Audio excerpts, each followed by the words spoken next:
मेरे प्रिय नौजवान साथियों, नमस्कार। स्टडी 91 पर आप सभी का बहुत बहुत स्वागत है। दोस्तों, आज हम बात करने वाले हैं भारतीय राज्य व्यवस्था के एक बहुत ही शानदार आयाम पर, जिसका नाम है नीति आयोग। दोस्तों, नीति आयोग पर हमारी बहुत बेहतरीन चर्चा हो रही है। एक के बाद एक भारतीय राज्य व्यवस्था पर हमने बातें की। आज नीति आयोग पर बात करेंगे और आपसे सच में पूरे वादे के साथ कहते हैं कि यहाँ से बहुत शानदार और बहुत मज़ा आने वाला है। दोस्तों, आप अपने आप को मजबूत करिए और शानदार तरीके से ध्यान से इसको समझिए, ठीक है। देखिए दोस्तों, हमारे देश में योजना आयोग का नाम आपने सुना है? योजना आयोग, याद रखिएगा। योजना आयोग को पंडित जवाहरलाल जी, जो देश के हमारे प्रधानमंत्री हुआ करते थे, पंडित जवाहरलाल नेहरू जी, उन्हीं के द्वारा क्या किया गया था, लाया गया था। और उन्हीं के द्वारा, हम पंडित जवाहरलाल जी प्रधानमंत्री थे, तो जी हाँ, 15 मार्च 1950 ईस्वी को यह क्या होता है दोस्तों, स्थापित होता है योजना आयोग। और इसी के तहत, जी हाँ दोस्तों, पंचवर्षीय योजना प्रारंभ होती है। कौन सी? पंचवर्षीय योजना प्रारंभ होती है। ये बातें आप जानिए। अब देखिए दोस्तों, जो पंचवर्षीय योजना थी उसमें बहुत शानदार बातें हैं यहाँ से समझने के लिए। योजना आयोग 15 मार्च 1950, पंचवर्षीय योजना। जी हाँ दोस्तों, आपको हम बता दें, पंचवर्षीय योजना, पहली पंचवर्षीय योजना कब प्रारंभ हुई थी दोस्तों? 1951 से 56 के बीच चली थी, 1956। दूसरा 1956 से, ठीक है, 61। तीसरी 1961 से 66। 3 वर्ष का अवकाश लग जाता है, ठीक है ना दोस्तों। फिर आता है 1969 से 74, याद रखिएगा।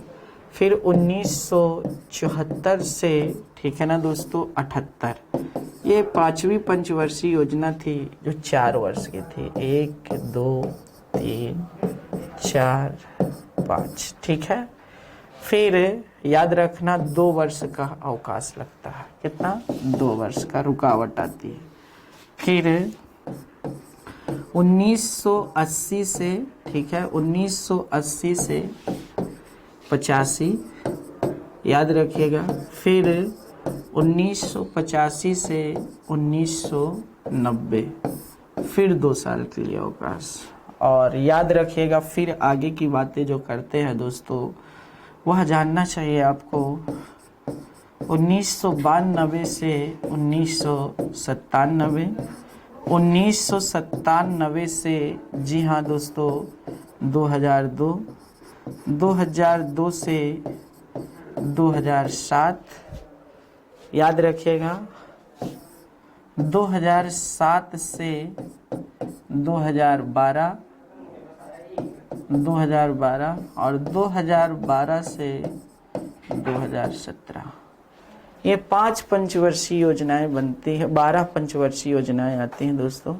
5 ये हैं, 5 ये हैं, 6 7 8 9 और 10, ठीक है। 11 और ये 12, ठीक है। ये 12 पंचवर्षीय योजनाएं हैं, एक के बाद एक, ठीक है दोस्तों। तो यहाँ से ये आपकी कितनी, कुल 12 पंचवर्षीय योजनाएं हैं।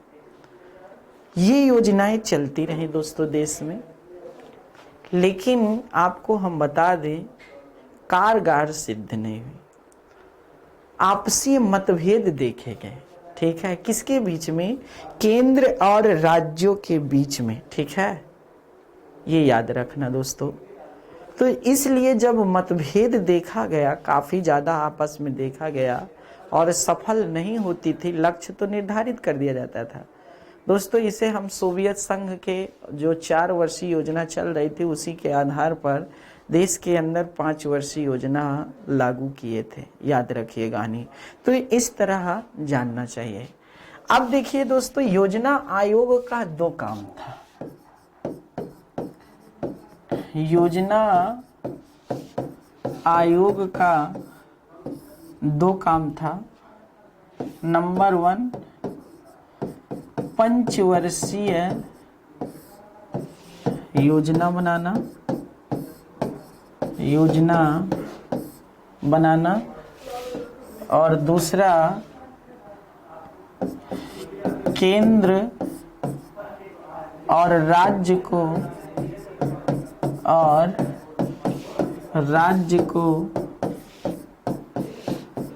वित्तीय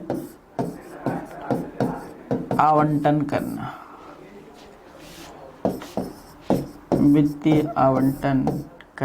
ठीक है, योजना आयोग पंचवर्षीय योजना बनाना, केंद्र और राज्य को वित्तीय आवंटन। ठीक है, ये याद रखिएगा। यहीं से कहने का मतलब विशेषकर राज्यों को वित्तीय आवंटन करना, ये याद रखिए। यहाँ तो केंद्र है, ये है, इससे कोई मतलब ही नहीं।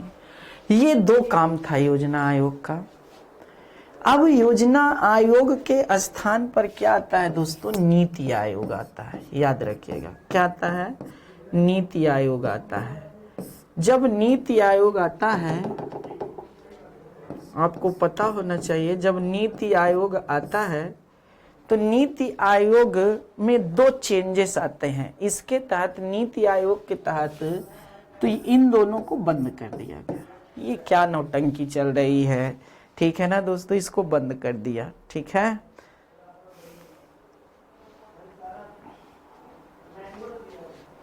अब देखिए, इसके तहत दो हब होते हैं। क्या? इसके तहत दो हब्स आते हैं। नंबर वन कौन बनता है भैया? Team India hub. Team India hub. और दूसरा आता है दोस्तों, याद रखना, नॉलेज ऑफ इनोवेशन। ठीक है, हब। Knowledge, KNOWLEDGE। ठीक है, knowledge and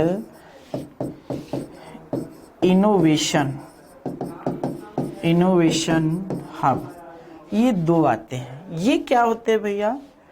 team India hub का मतलब ये है दोस्तों, यहाँ से इसका काम क्या है? केंद्र और राज्यों के बीच आपसी समन्वय बना करके नहीं, जी हाँ दोस्तों, हमें चलना है। जी हाँ, टीम इंडिया का मतलब क्या है कि जो राज्य हैं, केंद्र है, इनके बीच समन्वय बना करके चलना है। और इसके आगे क्या है दोस्तों? नीति आयोग को बेहतर बनाने का काम करना है। नॉलेज एंड इनोवेशन हब का मतलब क्या है? नीति आयोग को हमेशा, इनोवेशन का मतलब क्या होता है? परिवर्तन, नया नया देना दोस्तों, ताकि क्या हो सके? सुधार हो सके। ठीक है, तो इस तरह दोस्तों आपने देखा कि नीति आयोग कैसे आता है। ठीक है, अब देखिए दोस्तों, ये दो कार्य तो आपने देखा। चलिए ध्यान से समझते हैं। 15 मार्च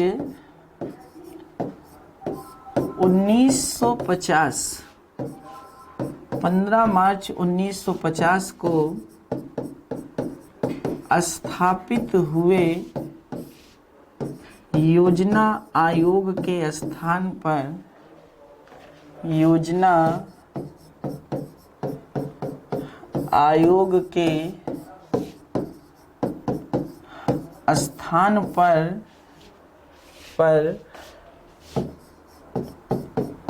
नीति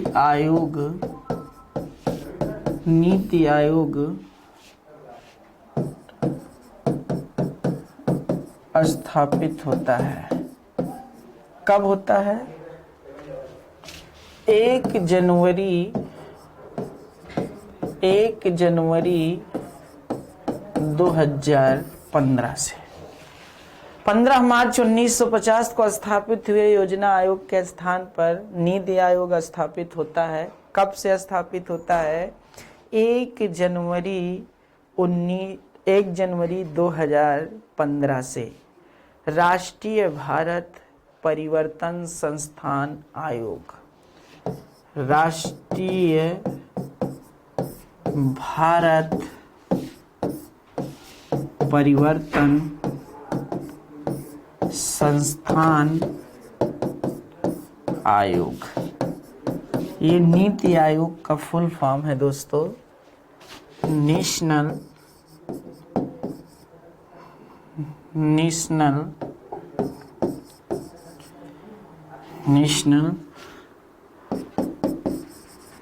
इंस्टीट्यूशन फॉर ट्रांसफॉर्मिंग इंडिया, ये है आपका नीति आयोग। नेशनल का लिख दिया, नेशन होगा, राष्ट्रीय है ना, तो यहाँ पर नेशन होगा, नेशनल नहीं होगा, थोड़ा सा देख लीजिएगा। Nation institution for transforming India, इसी को कहते हैं नीति आयोग। ठीक, आयोग अलग से जुड़ा हुआ है दोस्तों, ये जान लीजिएगा आप। तो ये था इसका फुल फॉर्म।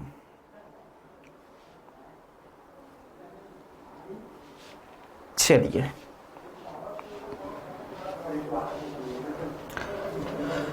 देखिए दोस्तों, मंत्रिमंडल की सिफारिश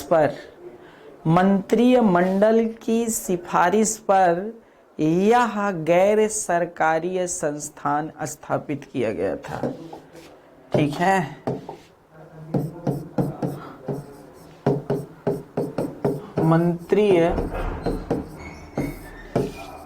मंत्रिमंडल की सिफारिश पर यह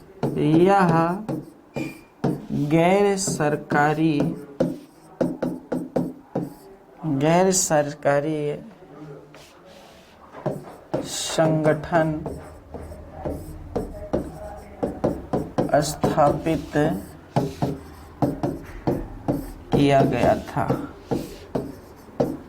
किया गया था। मंत्रिमंडल की सिफारिश पर यह गैर सरकारी संगठन स्थापित किया गया था। यहाँ से भी बातें आप समझिए। ठीक है, गैर सरकारी का मतलब क्या है? असंवैधानिक संस्था है, असंवैधानिक संस्था है। इसका संविधान में उल्लेख नहीं है, याद रखिएगा दोस्तों। दूसरा पॉइंट, मंत्रिमंडल की सिफारिश पे यह गैर सरकारी संगठन स्थापित किया गया था। यह एक असंवैधानिक संस्था है। ठीक है ना दोस्तों, क्या है? यह एक असंवैधानिक संस्था है जिसका मुख्यालय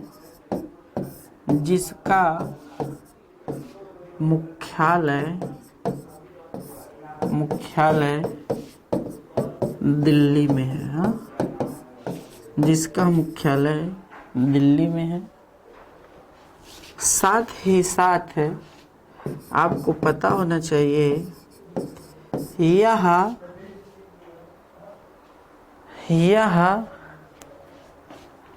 भारत सरकार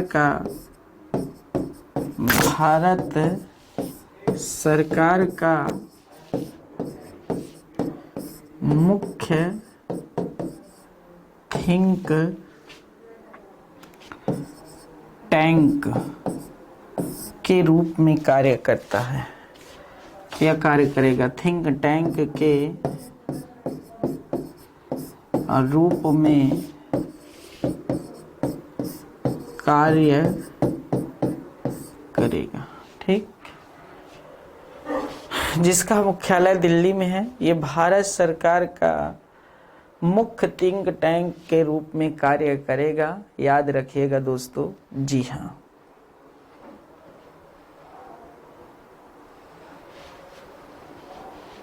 चलिए अब देखिए दोस्तों, जो हमारा नीति आयोग स्थापित हुआ है 1 जनवरी 2015 से, यह क्या करेगा?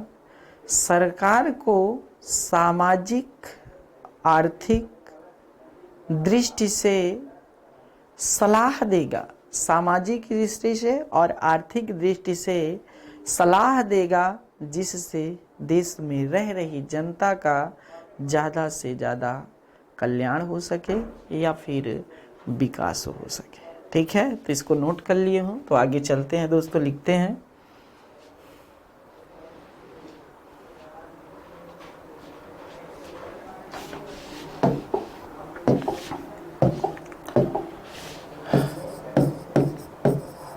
इसका मुख्य कार्य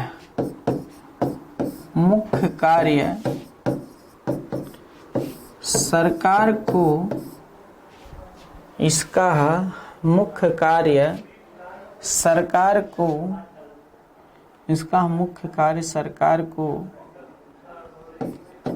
सामाजिक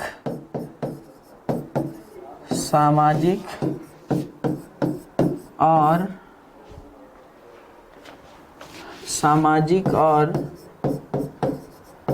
आर्थिक मुद्दों पर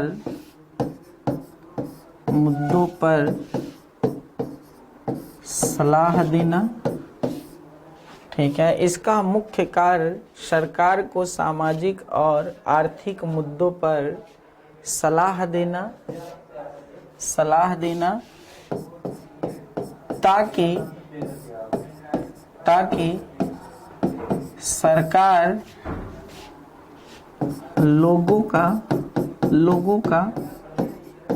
लोगों या जनता का कल्याण या विकास कर सके। ठीक, इसका मुख्य कार्य सरकार को, ठीक है, सामाजिक और आर्थिक मुद्दों पर सलाह देना है सरकार, ताकि ऐसी योजना बना सके सरकार लोगों का, ठीक है, जनता का कल्याण या विकास कर सके। ठीक है, किस आधार पर? योजना बना के, ठीक है, योजना बना करके यह कार्य कर सके। ठीक है,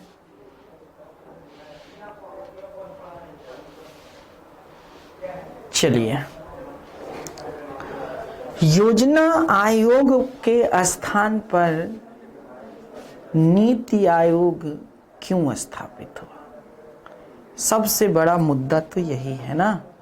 योजना आयोग के स्थान पर नीति आयोग क्यों स्थापित हुआ, जो सबसे महत्वपूर्ण बातें हैं, जहां से आपको प्रश्न पूछना चाहिए था। दोस्तों, बहुत बड़ा मुद्दा था देश के अंदर योजना आयोग और नीति आयोग में। जब आया नीति आयोग और योजना आयोग को समाप्त किया गया, तो सरकार को जवाब देना पड़ा। क्या? सरकार को जवाब देना पड़ा सामने आकर के, क्योंकि यह कोई मामूली बात नहीं थी दोस्तों, याद रखिएगा, कोई मामूली बातें नहीं थी।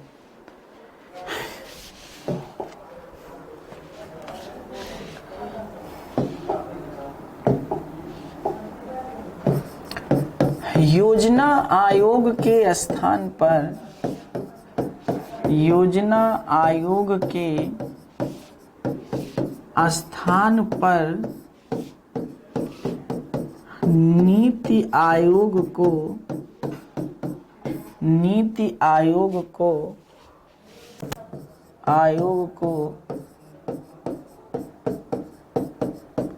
इसलिए स्थापित किया गया।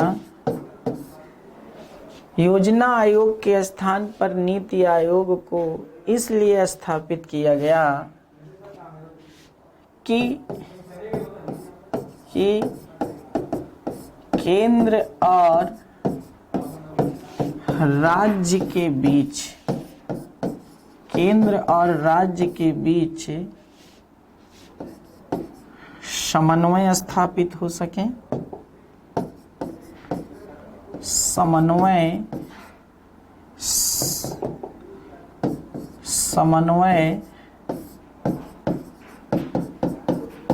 स्थापित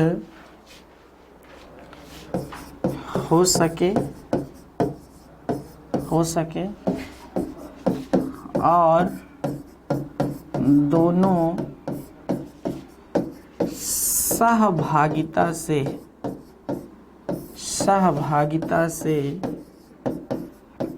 कार्य कर सके, याद रखिएगा। योजना आयोग के स्थान पर नीति आयोग को इसलिए स्थापित किया गया कि केंद्र और राज्य के बीच समन्वय स्थापित हो सके और दोनों सहभागिता से कार्य कर सके। जी हाँ, तो ये कोई मामूली बात नहीं थी, यह कोई मामूली बात नहीं थी, आपस में जानना चाहिए था, सबसे महत्वपूर्ण पार्ट्स थे अपने आप में। दोस्तों,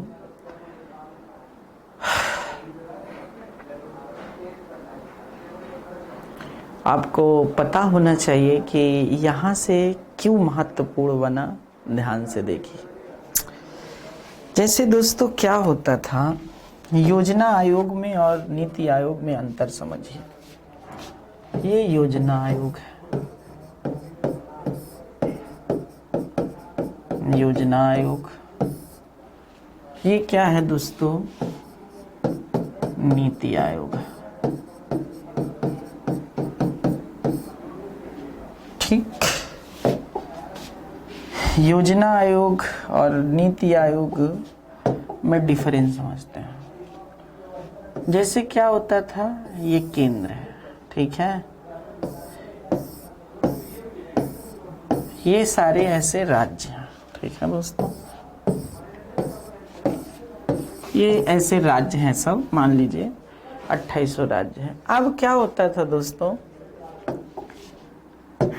यहाँ पर केंद्र में ही बैठ करके लोग, जी हाँ दोस्तों, अपना योजना बनाते थे, कोई मतलब नहीं था राज्यों से, और राज्यों के पास ऐसे भेज दिया करते थे, ठीक है। अब जब राज्यों के पास पहुंचा, ठीक है, राज्य पाए, ठीक है दोस्तों, आप ही बताइए, जैसे मैं एक शिक्षक हूँ, ठीक है, मैं एक अपनी बात बताता हूँ, कोई दूसरे की बात बताने में क्या दिक्कत है। जैसे मैं पॉलिटी पढ़ाता हूँ थोड़ी देर के लिए, बुरा मत मानिएगा, बहुत अच्छी बात बताने जा रहा हूँ। अब क्या है, नितिन सर डायरेक्टर है, ठीक है, कौन डायरेक्टर है, नितिन सर। नितिन सर, ठीक है, अब हमसे बगैर पूछे क्रैश कोर्स प्रारंभ कर दिया, ठीक है, और हमारे पास आया कि भाई आपको क्रैश कोर्स पर कार्य करना है, ठीक है। अब बताइए, अब जब मेरे पास ऐसे आया, हमको डायरेक्ट बोल दिए, ठीक है, हमसे पूछे भी नहीं, क्रैश कोर्स प्रारंभ कर दिए, ठीक है, और कहा कि ये है कि इसको पढ़ाना है, आपको कोई योजना नहीं बताया, अपने तरीके से पढ़ाना, ठीक है, अपने तरीके से, और ये है, इसको ऐसे कर देना है बस, ठीक है। अब बताइए, आपको जैसे क्रैश कोर्स है, आपको 45 क्लास जानी है, ठीक है। अब अगर हमको नहीं बताएंगे कि 45 क्लास में, तो पॉलिटी तो हम 100 क्लास में भी, 150 भी क्लास में पढ़ाते हैं, ठीक है। तो हमारे अंदर एक मन में क्या होना चाहिए ना दोस्तों, एक फीडबैक तो होना चाहिए कि बच्चों को हमको इतने लेक्चर में, जैसे अब उनको 45 लेक्चर में ही ख़त्म कराना है, ठीक है दोस्तों। और अब वो क्या कर रहे हैं कि 45 लेक्चर के स्थान पर बोले कि भीम सर ऐसा है, ठीक है, ये क्लास लो और 10 लेक्चर में ख़त्म कर दो पॉलिटी में। तो अब बताओ हम 10 लेक्चर में कैसे पढ़ाएंगे। आप ही बताओ, सोचिए। आप हमसे पूछे नहीं, पहली बात। दूसरी बात, आप हमारे ऊपर कार्य थोप दिए। तीसरी बात, आप कह रहे हैं कि 10 लेक्चर में ख़त्म करवा देते हैं।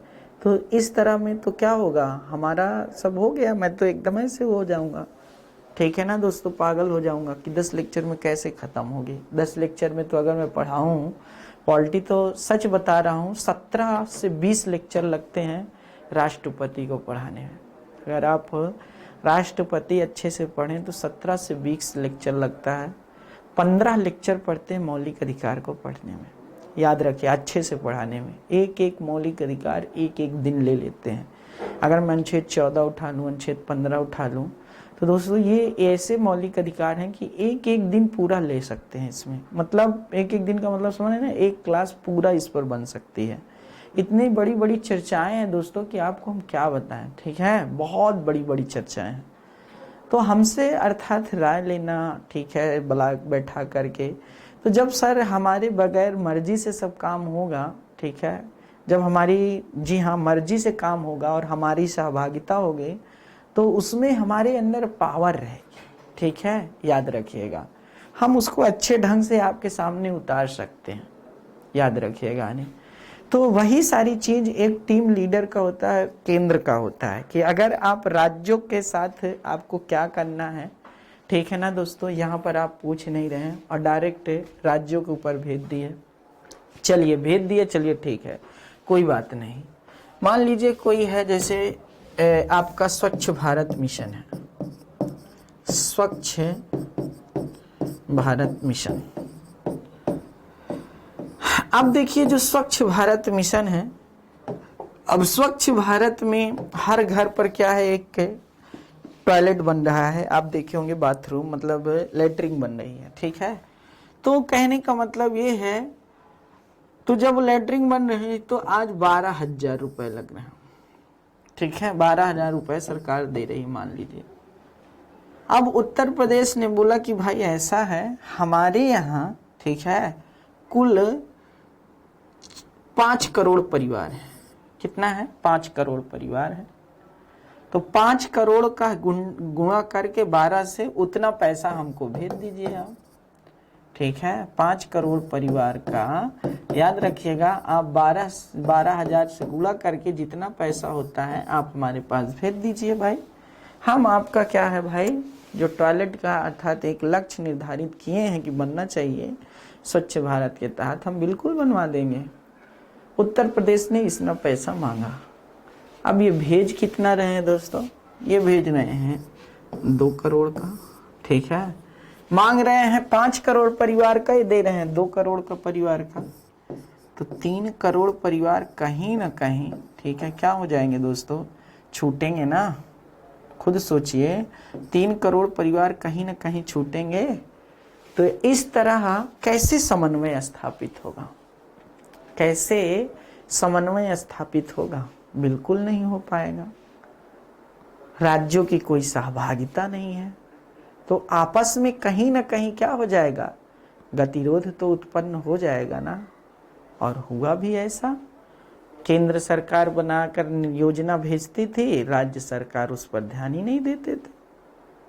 इसीलिए आपको पता होना चाहिए, जो अर्थात क्या होता था दोस्तों, बजट, जो बजट क्या होता था, 28 या 29 फरवरी को पेश होता था, मतलब पास किया जाता था उसको। इसीलिए सरकार 1 फरवरी लेकर आई। क्यों लेकर के आई?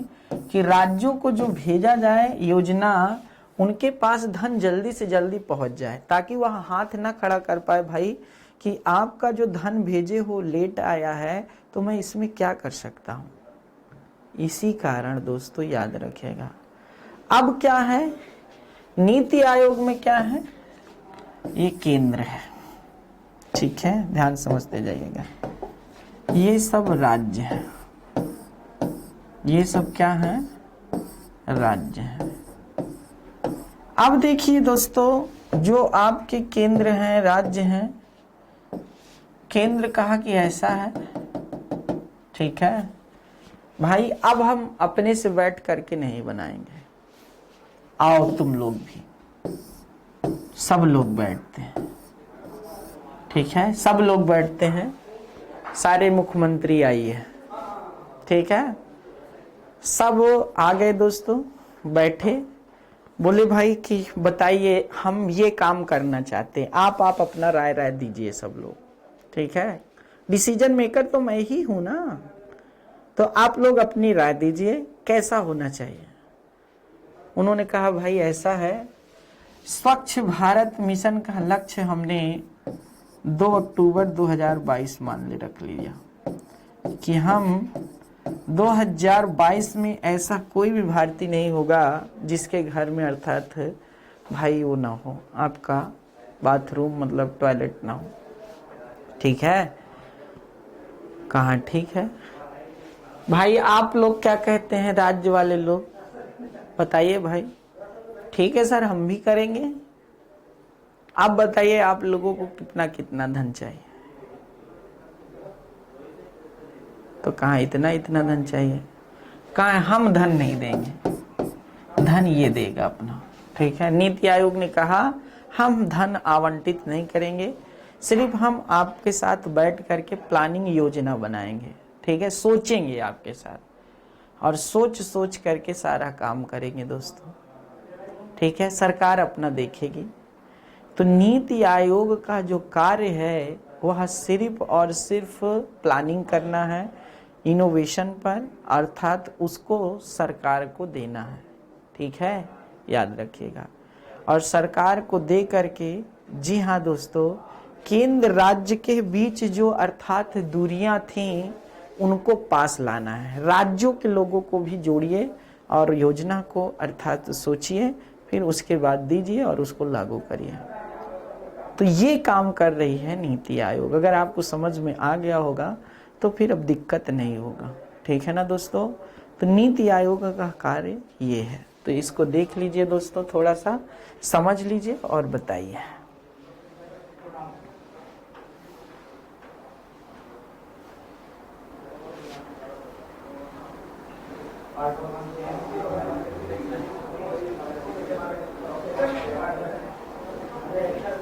चलिए दोस्तों,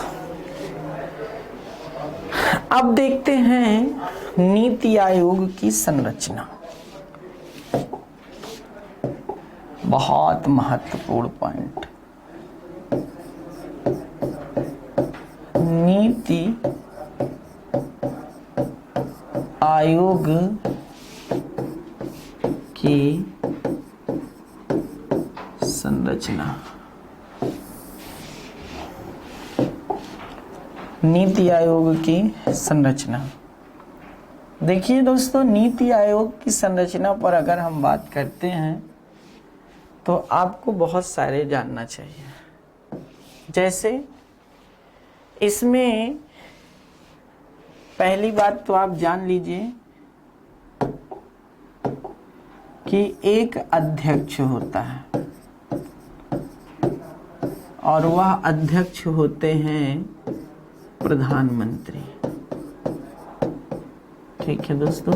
और ये है पदेन अध्यक्ष होते हैं। पदेन अध्यक्ष का मतलब जो भी प्रधानमंत्री बनेगा वह नीति आयोग का अपने आप क्या हो जाएगा दोस्तों, अध्यक्ष हो जाएगा। वह क्या हो जाएगा, नीति आयोग का वह अर्थात है स्वयं अध्यक्ष हो जाएगा, और कहने की जरूरत नहीं। एक होता है यहाँ पर उपाध्यक्ष, वे क्या होते हैं, उपाध्यक्ष होते हैं। और इस समय उपाध्यक्ष राजीव कुमार है, ठीक है ना दोस्तों। पहले कौन थे, पहले उपाध्यक्ष अरविंद पनगड़िया थे, ये पहले उपाध्यक्ष थे नीति आयोग के, अरविंद पनगड़िया, ठीक है, पनगड़िया। और एक सीईओ है, सीईओ, सीई का मतलब समझते हैं, सीई का मतलब है chief executive officer Amitabh Kant. Amitabh Kant हैं इसके CEO। ठीक है, अब देखिए दोस्तों,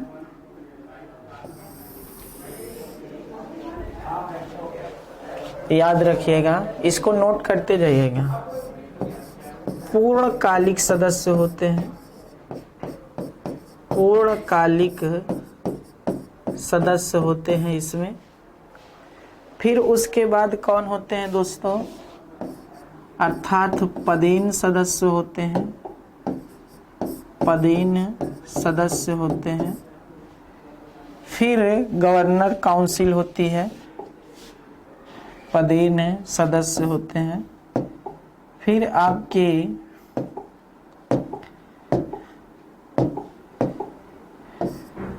गवर्नर काउंसिल होती है, गवर्नर काउंसिल होती है। याद रखिएगा दोस्तों, तो पूर्णकालिक सदस्य हो गए, पदेन सदस्य हो गए, गवर्नर काउंसिल हो गई, और याद रखिएगा कुछ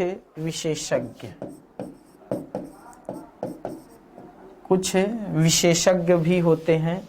यहाँ से जानिए आप लोग, ये बातें आपको समझ में आ गई होंगी। विशेषज्ञ, ठीक। तो बाप रे, कितनी बड़ी संरचना बन रही है ना, अभी देखते जाइएगा। पूर्णकालिक सदस्य में 3 सदस्य वर्तमान में। कौन कौन है भैया पूर्णकालिक सदस्य में? तो प्रोफेसर रमेश चंद्र बैठे भैया, प्रोफेसर रामेश चंद्र जी हैं, याद रखिएगा दोस्तों। फिर डॉक्टर BK शरावंत जी हैं, डॉक्टर VK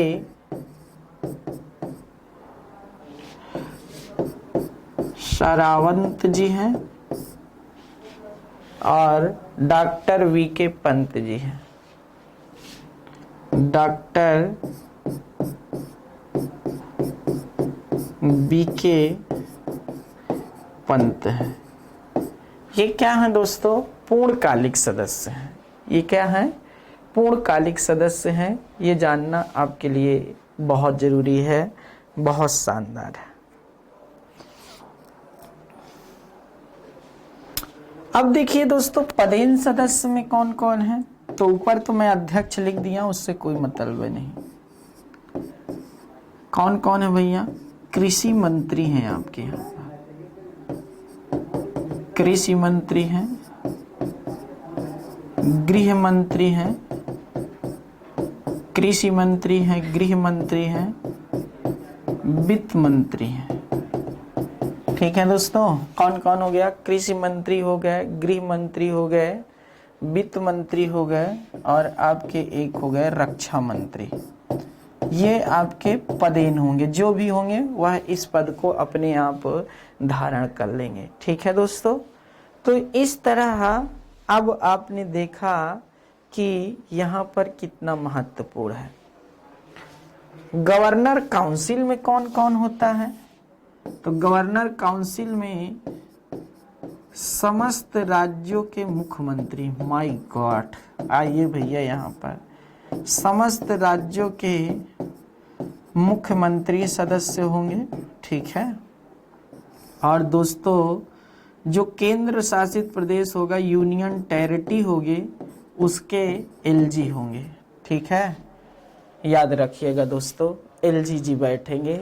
उप गवर्नर जो होते हैं ना, जो मतलब उपराज्यपाल जिसे कहते हो, अर्थात यहीं से आएंगे, या प्रशासक जो होंगे वह सब इसमें सदस्य होंगे मेन।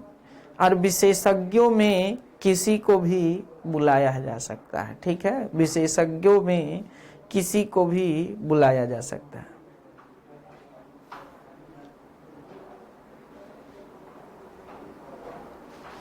ठीक, तो इस तरह आपने देखा कि यह कितनी बड़ी संरचना है ना। ये तो रहेंगे ही रहेंगे भाई, अब हटेंगे तो दूसरे आएंगे, लेकिन पूर्णकालिक सदस्य हैं।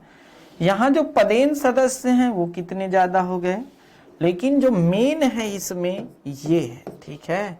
यहाँ पर इनको भी अर्थात भागीदारी दी गई, यहाँ पर इनको भी भागीदारी दी गई। और ये मेन है दोस्तों, यही तो है योजना आयोग और नीति आयोग में सबसे बड़ा अंतर जो है वह राज्यों की मदद से, जी हाँ दोस्तों, केंद्र योजना बनाएगा। सबसे बड़ा अंतर यही है, आपको जानना चाहिए कि जो केंद्र है वह किसके, राज्यों की मदद से योजना बनाएगा। तो यहाँ से भी बातें आपको समझ में आ रही होंगी, यहाँ से भी बातें क्या है आपको समझ में आ रही होगी। तो अध्यक्ष प्रधानमंत्री होते हैं, ये तो बहुत बार पूछा जा चुका है दोस्तों, ये कई बार पूछ लिए हैं, ठीक है। ये एग्जाम में अनगिनत बार आया है और आपको ये संरचना आगे काम देगी एग्जाम की दृष्टि से, तो इनको भी आराम से देख लीजिए। ज़्यादातर प्रश्न यहाँ से और यहाँ से आया हुआ है, ठीक है। और बहुत अब आएगा तो यहाँ से भी बन सकता है, ठीक है। ये नहीं कि अब इनको न याद करिएगा। कृषि मंत्री, गृह मंत्री, वित्त मंत्री, रक्षा मंत्री, ये 4 मंत्री हैं। विदेश मंत्री से कोई समझौता नहीं, रेल मंत्री से कोई समझौता नहीं, मतलब कोई संबंध नहीं इसका। जो मेन है वह यही है, ठीक है दोस्तों। तो नोट कर लीजिए इसको अच्छे से, दिमाग में भी नोट कर लीजिए।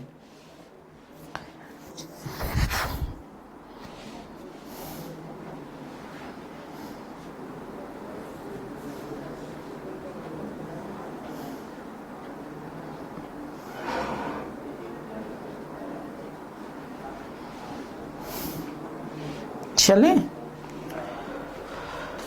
आइए दोस्तों, हेडिंग बनाइए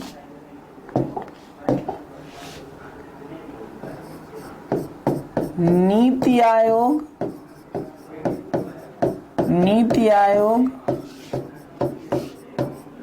और योजना आयोग में अंतर, ठीक है। नीति आयोग और योजना आयोग में अंतर, ठीक है। मेन अंतर क्या है ऐसे लिख देता हूं, लाइन क्या खींचने की जरूरत है। चलिए पहला पॉइंट, ठीक है।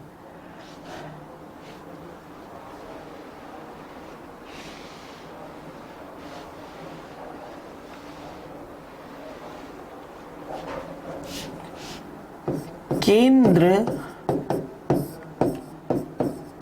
राज्यों की मदद से नीतियां बनाएगा, ठीक है। केंद्र राज्यों की मदद से नीतियां बनाएगा, ये बातें भी आप समझ रहे होंगे दोस्तों। तो यहाँ से आपको हर एक पार्ट्स को जानना चाहिए कि योजना आयोग में ऐसा कुछ नहीं था।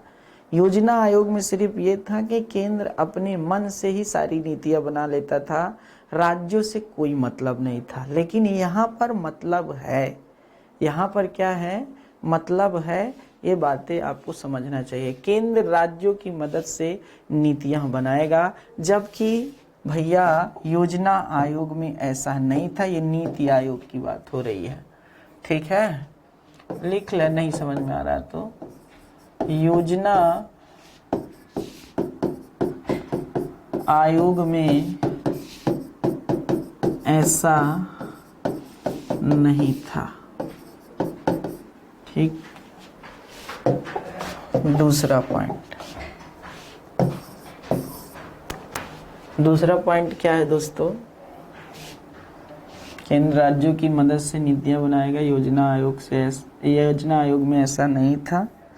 दूसरा है नीति आयोग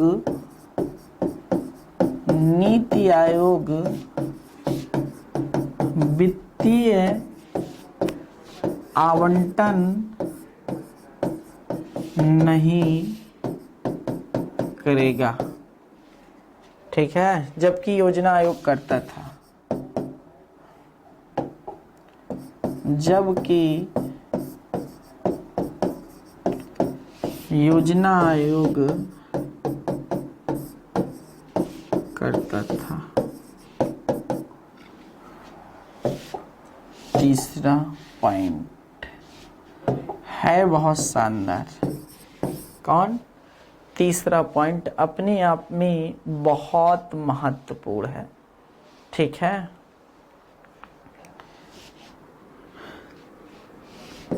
नीति आयोग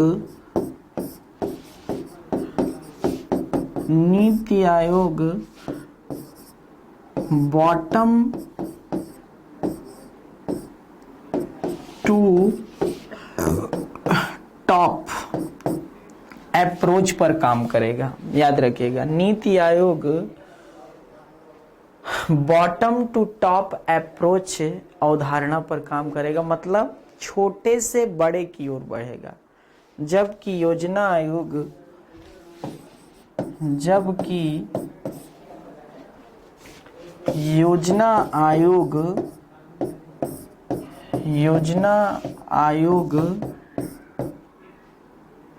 टॉप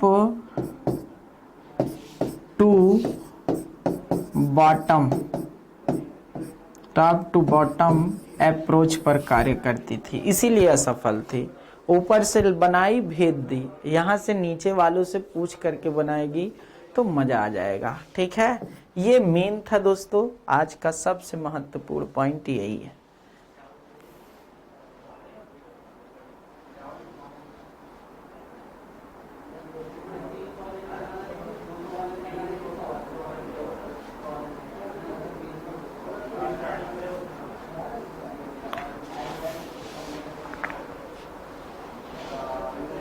चलिए अब इसके कार्य क्या क्या हैं ये देख लेते हैं दोस्तों। अंतर तो देख लिए, नीति आयोग के कार्य है, ठीक है।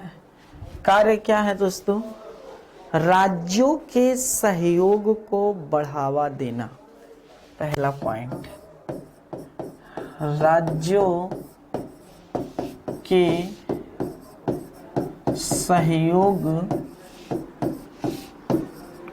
को बढ़ावा देना, ठीक है। राज्यों के सहयोग को क्या करना है दोस्तों? बढ़ावा देना है। यहाँ से भी बातें आपकी समझ में आनी चाहिए थी, जानना चाहिए था दोस्तों कि राज्यों के सहयोग को क्या करना है, ज़्यादा से ज़्यादा बढ़ावा देना है, ठीक है। दूसरा पॉइंट तो और बहुत खतरनाक है। क्या है दोस्तों? ग्राम स्तर पर योजना बनाने के लिए तंत्र को विकसित करना। ग्राम स्तर पर योजना बनाने के लिए तंत्र को विकसित करना। ग्राम स्तर पर योजना बनाने के लिए तंत्र को विकसित करना।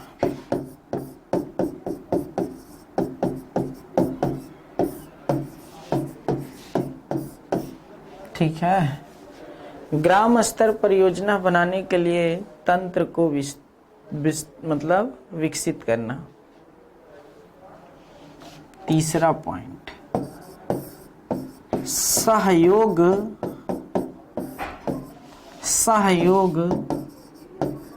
संघवाद को बढ़ावा देना, बहुत महत्वपूर्ण है। सहयोग संघवाद को बढ़ावा देना। और अब केंद्र स्तर, राष्ट्रीय स्तर या फिर अंतर्राष्ट्रीय स्तर पर जब कोई मुद्दा फंसता है तो राज्य से भी क्या किया जाए दोस्तों? ज़्यादा से ज़्यादा सलाह लिया जाए, ठीक है। ज़्यादा से ज़्यादा क्या किया जाए? सलाह लिया जाए। दोस्तों हमने यहाँ पंचवर्षीय योजना क्यों नहीं पढ़ाई? क्योंकि पंचवर्षीय योजना इकोनॉमिक्स का पार्ट्स है, आप जानते हैं। जी हाँ दोस्तों, नीति आयोग एक असंवैधानिक संस्था है। इसका उल्लेख संविधान में नहीं है। जिस तरह आपका नहीं क्या है, राइट टू इंफॉर्मेशन भी एक संवैधानिक संस्था है, वह एक विधिक संस्था है, कानूनी संस्था है, उसका भी उल्लेख संविधान में कहीं पर नहीं है। उसी तरह आपका ये भी है, उसी तरह आपका ये भी है। तो इस तरह आप देख सकते हैं कि यह कितना महत्वपूर्ण पाठ था, कितना महत्वपूर्ण पाठ था। हम लोगों ने योजना आयोग को भी बहुत अच्छे से पढ़ा, जाना, देखा आपने नहीं, तो हर एक पार्ट्स पर हम लोग चर्चा कर रहे हैं, गहराई से कर रहे हैं। तो दोस्तों 2-3 बातें आप याद रखिएगा नहीं, क्या क्या प्रश्न पूछा जाता है। योजना आयोग के स्थान पर कौन सा आयोग आया, तो नीति आयोग आया। कब आया, 1 जनवरी 2015 को आया। ठीक है, नीति आयोग का फुल फॉर्म क्या है, तो nation institutional for transforming India आयोग। जी हाँ दोस्तों, फिर उसके बाद आपका यह भारत के एक थिंक टैंक के रूप में काम करता है। इसका अध्यक्ष कौन है, इसका उपाध्यक्ष कौन है, इसका सीईओ कौन है। जी हाँ दोस्तों, राज्यों के मुख्यमंत्री सभी भाग लेते हैं कि नहीं लेते हैं, यहाँ से भी प्रश्न पूछा जाता है, याद रखिएगा दोस्तों। पंचवर्षीय योजना कुल कितनी हुई थी, ठीक है, कौन सी सफल पंचवर्षीय योजना थी, कौन असफल, ये तो इकोनॉमिक्स वाले सर बताएंगे, तो वहाँ से भी प्रश्न पूछे जाते हैं। तो इस तरह यह पूरा पार्ट्स आपसे पूछा जा सकता है, एक एक करके नहीं, ठीक है। तो इनको अच्छे से ध्यान दे दीजिएगा। फिर बहुत महत्वपूर्ण है, बॉटम टू टॉप अप्रोच याद रखिएगा, नीति आयोग काम करता है। टॉप टू बॉटम न करना, बॉटम टू टॉप अप्रोच है, ठीक है। तो आप लोग इसको अच्छे से ध्यान दे दिए होंगे। तो आज की क्लास यहीं तक दोस्तों। अब हम लोग अपने अगले पार्ट्स में निर्वाचन आयोग से संबंधित बातें करने वाले हैं, जो बहुत शानदार है। तो आज हमको दे दीजिए यहीं पर इजाज़त, फिर हम मिलेंगे कल एक नए आयाम के साथ। आप मज़े के साथ पढ़ रहे होंगे दोस्तों, अंतिम पायदान पर आ गए हैं। आपसे जुदा होने का मन तो बिल्कुल नहीं कर रहा है, मेरा स्वास्थ्य भी सही नहीं था, लेकिन सच मैंने आपके बीच पढ़ा रहा हूँ तो बहुत मुझे आनंद अनुभूत हो रहा है दोस्तों। मार्केट में मेरी बुक्स भी आएगी, इंडिविजुअल क्लास भी आएंगी आपको पॉलिटी से संबंधित बेहतरीन जानकारी के लिए। तो दोस्तों उनको भी कभी मौका मिलेगा, अगर बड़े स्तर पर जैसे पीसीएस या फिर यूपीएससी की तैयारी करना हो या फिर बड़े लेवल की, तो वहाँ से उसको देख लीजिएगा एक बार ज़रूर ही, क्योंकि आने वाले दिनों में आपके लिए बहुत कारगर सिद्ध होगी। तो दीजिए आज यहीं पर इजाज़त। आप सभी लोगों को बहुत बहुत धन्यवाद, आपका प्यार हमारे ऊपर हमेशा रहे। बहुत बहुत धन्यवाद। जय हिंद दोस्तों।